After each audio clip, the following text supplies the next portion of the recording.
It was a cold, dark night in January 2006 in Baghdad, Iraq. I was traveling in a military convoy and everything was quiet until suddenly the silence was ripped apart by gunfire. As I turned to look in the direction of the gunfire, I noticed a rocket-propelled grenade coming directly at the vehicle I was in. I watched the rocket-propelled grenade bounce off the hood of the vehicle and goes traveling in the other direction. The grenade hadn't exploded. Today I'm going to tell you about 3 events that have helped shape the person that I've become today. My name is Robson.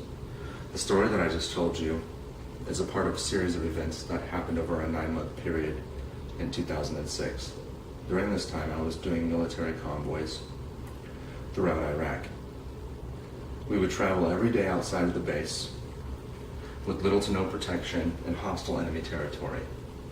There were a lot of things that happened during that 9-month period that are much like the story that I told you. When I came home from my 9-month deployment, I had realized that every moment wasn't something that I lived through anymore, but a gift. The grass seemed greener and food tasted better. I had gained a true appreciation for life. That series of events in 2006, over that 9-month period, had a large impact on the person that I am today. But not as much as the combination of 2 events that happened that I'm going to tell you about now. On June 26, 2004, my son was born. As I held him in my arms and looked down at him, I realized that I no longer lived for myself, that I now lived for him, to support him, and to be the best father that I could be. My daughter was born November 7th, 2007. Unfortunately, I wasn't there. I was deployed once again in Iraq. However, I did get to hear her first cries over the phone, and as I listened to her cry, it only reinforced the feeling that I had that I no longer was only here for myself, but here for them as well, to be the best father that I could be. Those 2 events had a very large impact on the person that I am today, but not as much as the final event that I'm going to tell you about. This event occurred on the 31st of January 2003. This is the day that I married my wife.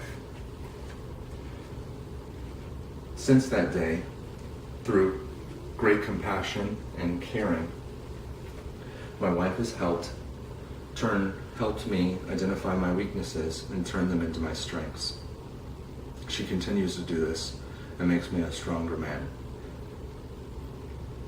That event and what has come after it has had the greatest impact on the person that I am today. It continues to mold me. The combination of these 3 events have molded me into the person that I am today, and feel that these are the events that I can identify as having the greatest impact on the person that I am today. Thank you.